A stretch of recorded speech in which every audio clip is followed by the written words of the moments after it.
esta palavra vai se cumprir, já tem se cumprido. Sempre essa palavra vai se cumprir, porque é isso que vai reger o mundo. Não é nenhum governo mundial, não é nenhuma potência de governo mundial, não é nenhuma união de governos que vai reger, né, este mundo, mas sim a palavra de Deus que vai se cumprir, queridos. Nós temos visto, né, aí governos, às vezes superpotências mundiais, e brigam entre si porque querem ter mais poder, porque querem ser mais forte, mas tudo, queridos, nada disso vai importar, nada disso importa. É claro que o Senhor, Ele abençoa cada governo, e a palavra diz que cada nação tem os governantes que merece, mas tudo é pela palavra de Deus, queridos. Tudo é pelo cumprimento da palavra de Deus. Desde o início da criação de todas as coisas, o Senhor sempre cumpriu a sua palavra. O Senhor sempre cumpriu a palavra dele, querido, porque ele não é homem para que minta, nem filho do homem para que se arrependa. A palavra do Senhor nos diz. Então a palavra do Senhor, ela é fiel, é verdadeira. Por isso o Senhor fala para João: escreve isso, que isso é verdade, isso é real, isso é o que eu vou fazer. E o Senhor sempre teve um plano traçado para a humanidade quando criou Adão, lá no início, né? Quando ele criou Adão, criou o homem e a mulher, ele já tinha um plano traçado para toda a existência da humanidade. Enquanto, né, estivermos aqui, enquanto isso aqui, né, este mundo que conhecemos estiver aqui, o Senhor já tem um plano traçado para todos, querido. Por isso, o Senhor tem tudo sob o controle na palma das suas mãos. Nada que aconteça, nenhuma dor, nenhuma enfermidade, nenhuma calamidade, nem nada que passamos, querido, está fora do controle das mãos de Deus. Porque como estamos vivendo neste tempo deste surto mundial que pegou todo mundo, né, toda a face da terra, muitos duvidam de Deus. Onde está Deus? Aonde está Deus? O que o Senhor está fazendo, Deus?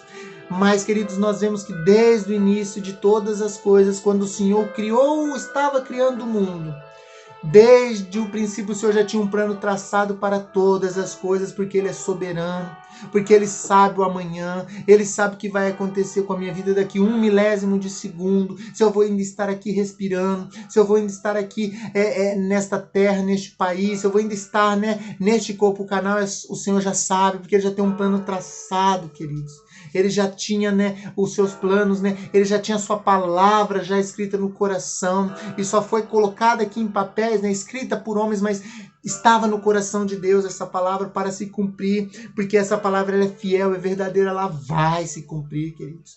Não tenha dúvida disso, ela vai se cumprir. Porque o Senhor, Ele não se arrepende, Ele não é homem para que se arrependa, e não é filho de homem para que minta, queridos. Ele é Deus, Ele é verdade, Ele é cura, Ele é salvação, Ele é libertação. Essa palavra, ela vai se cumprir, queridos. Muitas vezes, né, eu ouvi na minha vida toda, quando chegávamos em Apocalipse, as pessoas falando: não leia Apocalipse, porque essas coisas eu acho que é tudo coisa que escreveram para que o homem tenha medo, para que o homem fique com medo das coisas desta terra, né? Ou seja, isso tudo é coisas para que, como dizem, né, para que fiquem com medo, né? Para que o homem viva com medo. Não, queridos, isso é a palavra de Deus, ela vai se cumprir.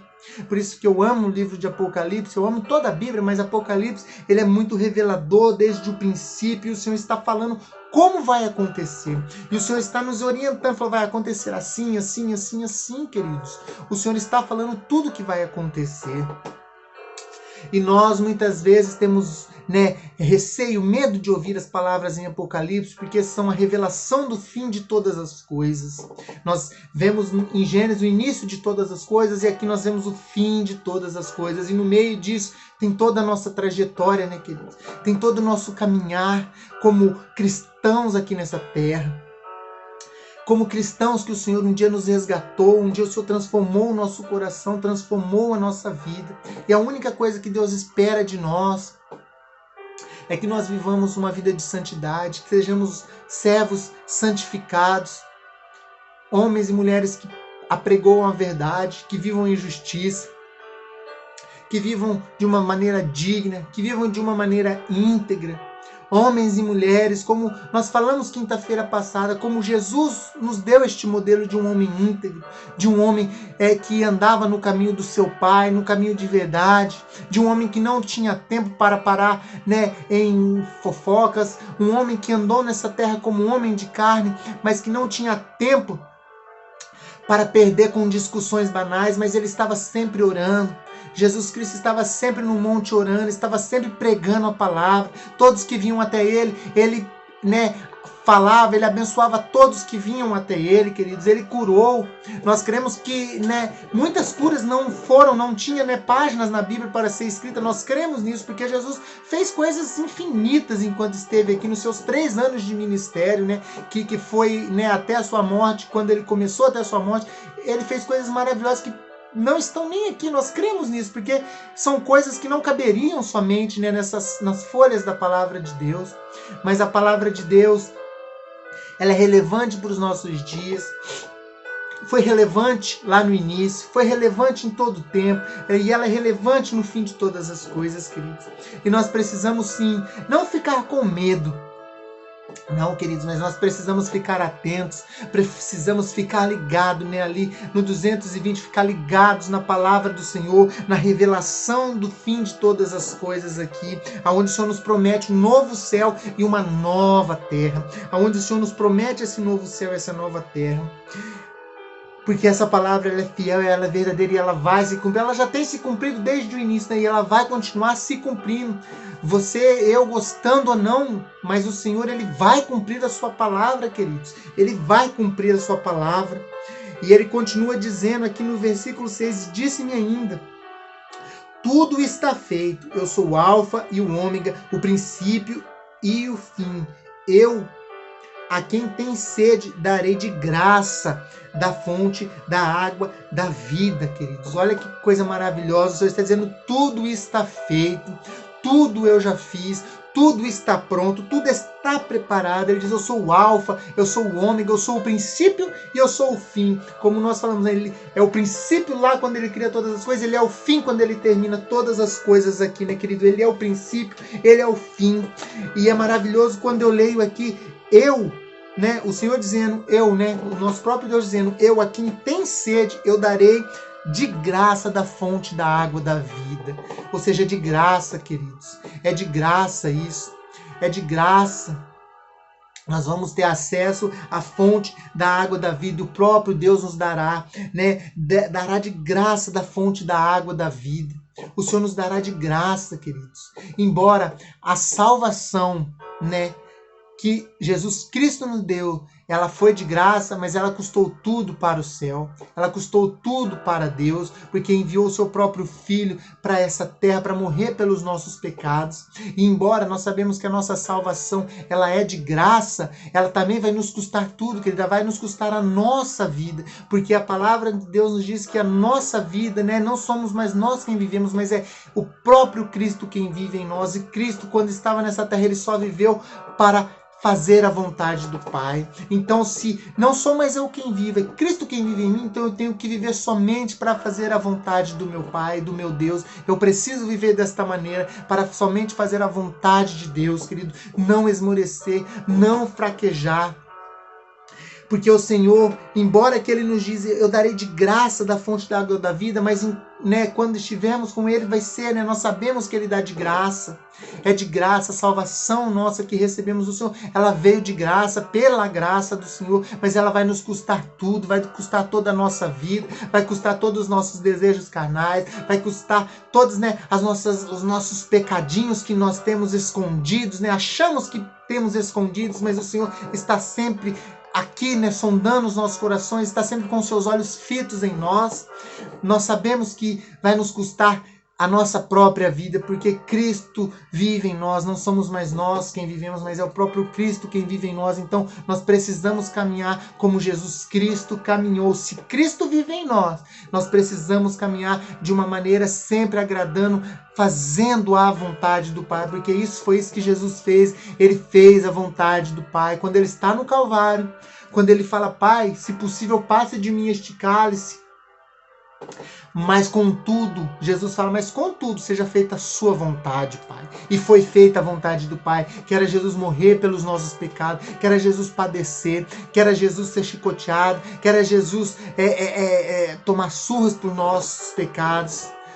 E pelas suas feridas nós fomos sarados, pelos seus machucados, pelas nossas feridas nós fomos regenerados e fomos salvos em Cristo Jesus. Então, se Cristo realmente vive em mim, eu vou caminhar somente para fazer a vontade do Pai. Eu vou caminhar nesta terra para fazer a vontade do meu Deus, não a minha vontade, não a vontade da minha carne, não a vontade, que o meu pensamento muitas vezes está, me dando ideias para eu fazer, não aquilo que o meu coração está maquinando para que eu corra, apressado para fazer o mal. Não, eu vou fazer a vontade do Pai como Jesus Cristo fez, porque Cristo vive em mim. Não sou mais eu, mas Cristo vive em mim, queridos.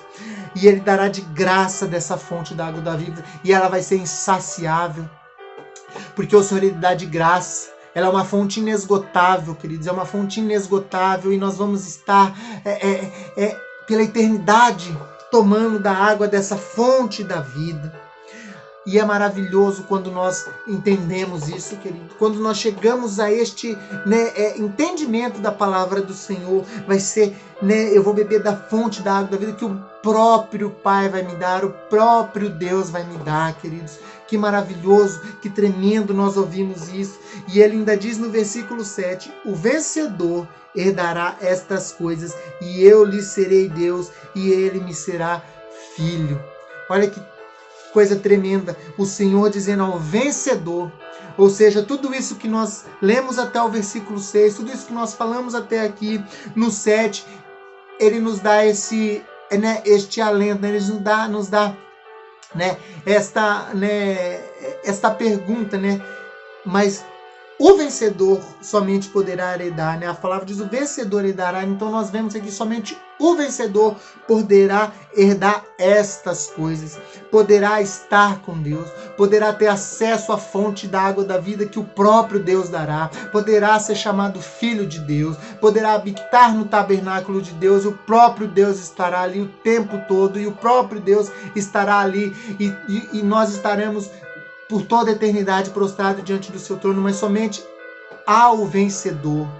Isto nos tem que ser sempre uma atenção em nossas vidas. Somente os vencedores poderão ter acesso a este trono de adoração, poderão ter acesso a esta água da fonte que não se esgotará jamais, poderão viver na eternidade adorando ao Senhor, poderão viver num lugar onde não haverá mais choro, onde não haverá mais planto, aonde não haverá mais dor, aonde não haverá mais lágrima, aonde não haverá mais enfermidade. Somente os vencedores poderão alcançar esta graça do Senhor. Somente os vencedores poderão estar com o Senhor. Somente aquele que vencer. A palavra de Deus ainda em Apocalipse 2:10, ali no finzinho do versículo 10 diz: ser fiel até a morte e dar-te-ei a coroa da vida. Ou seja, ser fiel até a morte.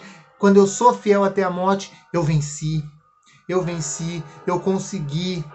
Como Paulo, no fim da sua carreira, ele diz: eu combati o bom combate, eu completei a carreira, eu guardei a minha fé, eu combati o bom combate do Senhor. Por isso, Paulo ali está nos dizendo: olha, eu combati o bom combate do Senhor, eu completei ali a carreira, eu guardei a minha fé, por isso agora eu posso estar com Deus, porque eu venci.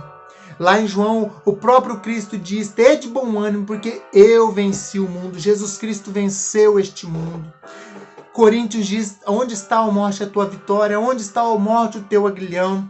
Aonde está, a morte, a tua vitória? O Senhor Jesus Cristo venceu a morte e está perguntando para a morte, está perguntando para o inferno: aonde está a tua vitória? Porque não há vitória. Eu venci a morte. Por isso o Senhor nos diz hoje: tende bom ânimo, porque eu venci.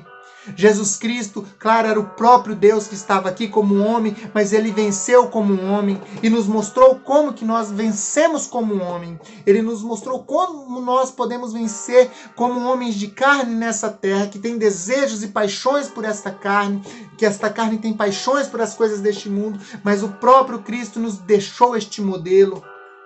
como vencer, e o próprio Cristo fala: tem de bom ânimo, eu venci o mundo. Paulo nos diz: eu completei a carreira, eu guardei a fé, eu venci, eu combati o bom combate, eu venci.